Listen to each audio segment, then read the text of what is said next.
Hello there boys and girls, welcome back to the Less Nostalgia for Jedi Knight 2 Dark Forces. And yes, now I am intentionally getting that title wrong. Hello everyone. You know, I've recently posed a very interesting question. Well, more of a challenge actually. My partner asked me if I could define comedy. Because she loves to throw these random little questions at me at 11 PM at night when I'm trying to go to sleep, ready for work the next morning. That's the perfect time for such questions. It's the philosophical hour. The hour just between waking and snoring. But I gave it, the good old college try. I was trying to think how to best put it, but then I realised there's a lot of differences. You've got to account for different cultures, different places, different geography even. I mean, for example, what is hilarious to the folks up in the mountains will be low hilarious to the folks down on the plains. Obviously, low hilarious and high hilarious being exactly the same thing, just one's at a lesser elevation than the other. And I had a bit of trouble after that, trying to decide exactly how to put it. I mean, I realize there are some universal constants. There's a reason for the old Simpsons gag about the video of man being hit in groin with football being voted, the most hilarious video ever created. And that's because, as a species, we have a penchant for petty and indirect cruelty. It's one of our greatest sources of joy in any of our lives, to be quite frank. We suffer so much for it individually. It's nice to see it's happening to someone else. In fact, there are rumours this is the reason that things such as religion, taxes, and bank managers were created. No, I'm quite serious about that.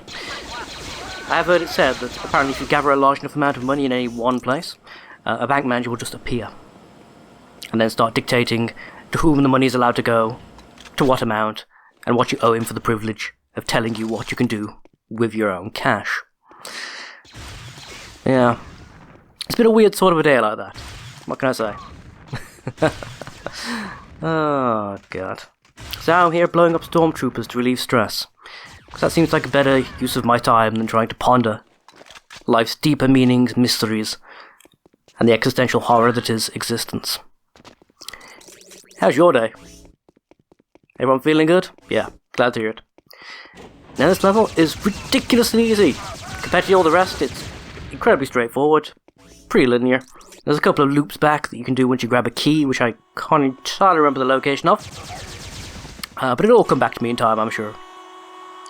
And other than that, ooh, 88 shuttle. Pretty little window over there. I can't go through that door yet, can I? No, I can't. Oh, I've been shot as well. I can't go through that door yet because I need said key. So, where is it? Buddy. Oh my god, he's been shot! Somebody call a doctor. Which is potentially a lot less useful a thing to call out for than you might expect. One of the many wonders of language, or at least the English language, one word meaning many things. You call out for a doctor, have someone go, I am a doctor of paleontology. I can confirm this man is not a velociraptor. And then just walk, and of no use to anyone. Apart from the one guy in the audience who was, at least vaguely paranoid that someone was a raptor in disguise. Because that's the thing. A pair of dark glasses and a blazer, you don't be able to tell the difference from your average estate agent. Let's top up my shields, there we go. Oh, okay. That didn't work as well as expected. Now, can I actually get onto this by using forced jump? Or are the angles completely oblique? Well, let's find out, shall we? Ah, it didn't get forced shins. Apparently, ow! I gotta admit, this is the one thing about this game that causes me eternal conniptions, is the fact that apparently no one on the dev team thought, if we give the player the ability to leap, like 12 times the character's height, they're gonna hit, eventually, a distance where the game thinks they're falling to their death. Or at least falling to within a tolerance of damage, that sort of thing.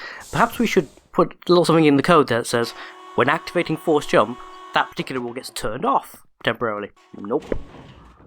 It just gives you a power that if you miss your jump, gives you the potential to kill yourself. Don't get me wrong, part of me sort of appreciates the idea that the devs acknowledge using the force is potentially dangerous, And we are basically doing this blind. Carl has no actual teacher. I mean, he hears the voice of a dead man, but, when did that ever work out? I swear the first one of you to quote Luke Skywalker gets it. I know, it's just the Star Wars universe. Following the voices of dead men always leads to good things. Well, more accurately, certain dead men anyhow. It depends how far into the EU you went, as to how good it is to follow the voice of the dead. Yeah, well. Never mind, never mind. I'll just continue to play this and dream of the days when the expanded universe material was the good stuff. The canon stuff. Well, sort of. This was the stuff we were taking as our supplements between rumours of movies. And for years, decades in fact, that's what it was. It was exactly that. It was rumours about sequels and things. Because there were rumours of, I think it was a sequel trilogy originally, following Luke, Han and Leia's adventures after Endor. There's an interview somewhere, isn't there, where Mark Hamill talks about being taken out to the Skywalker Ranch, and Lucas pitching him some ideas about a follow-up trilogy, which apparently Hamill claims that he was all for at the time. But the Harrison wasn't really on board with, Carrie was doing other stuff, so it never really happened. Then eventually, obviously, George got the idea, well, if the original actors don't seem to particularly, don't seem to be particularly interested in coming back and doing a sequel, well, why don't we go back to the times before the movies? We'll do a prequel trilogy of all the stuff we've talked about. Except not really follow the stuff that I've laid out myself, and just whatever idea comes to mind. Oh well. Never mind, never mind. But yeah, in regards to the EU, a lot of it... This sort of thing that actually kind of baffles me. Because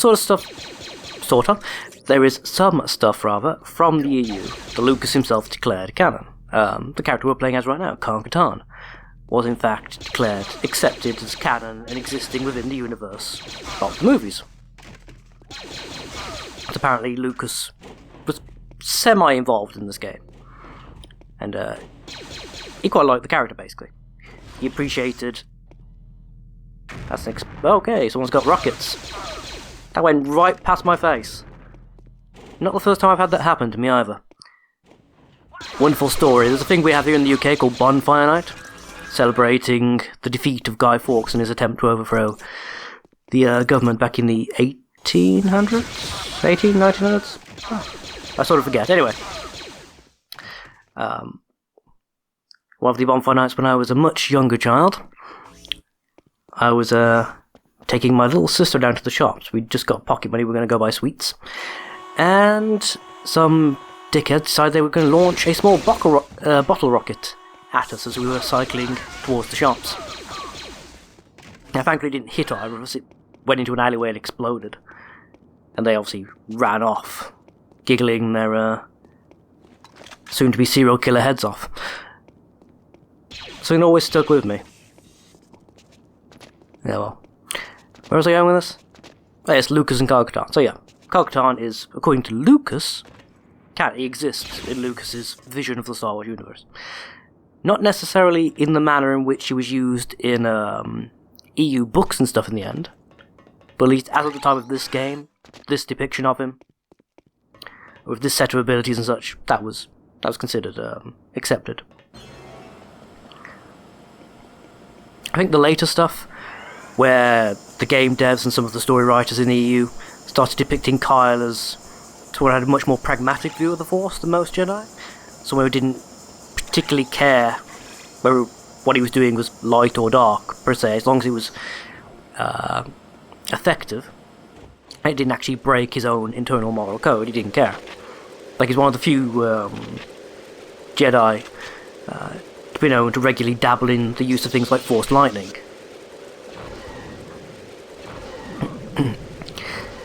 Something that, again, in the EU books, Luke would comment on himself, that he was, always very surprised that Kyle could do this without going, nuts or power hungry, the way most Darksiders do. Or, not Darksiders, people who dabble in Darkside abilities, in his experience, usually do end up going nuts in some fashion, and Kyle never did. Well, didn't. Depends how much of the DLC for this game itself you just kill out canon. But you got stuff like that, then you've got, rather infamously, Lucas's supposed opinion on Mara Jade. Timothy Zahn's probably most famous character, which we're all waiting to get reintroduced into the new canon, by the way. You know, I've got mixed feelings on the extremely toned-down version of Thrawn they gave us, but I'll take whatever else I can get, right? Why is the sound effect come back on? Oh, never mind. Yeah. Apparently he hates her. Oh, I take that back. He doesn't hate her per se. He hates the fact that the EU novelists decided to give Luke a wife, basically. That's why he disliked. So the reason I came in here? I don't see a reason to be in here. No, whatever. I got the secret, that's all I really care about. Because that means stars. And stars mean, well, force powers. Ow! Fuck my face! Ow! Fuck my head! Yeah, let's hope so. I'm sure he got into this room, actually. I assume there's a hatch in the ceiling that I've missed. I see the doors open at the sides, that counts. I see his feet! Hey, 6 out of 6. Nice. Nice.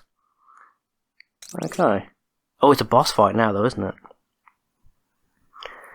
Okay, I want to increase that, and I need at least 1 point into... Nah, I'll be fine.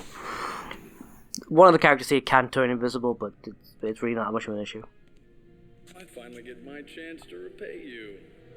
It's no more of a pain than it was dealing with Yun, to be quite frank. Lovely, yes. Our master is on his way to the Valley of the Jedi as we... Oh god, that 15 frames a second animation. ...be so lucky to experience. It is a mystery why one would call one complete twins. Even though one is a miniature version of the other, they look nothing alike. They also don't battle alike. Pick is the energy and Gork the counter. They are the clashing balance of opposites, one the voice, the other the body. Bring it on, Proserpine.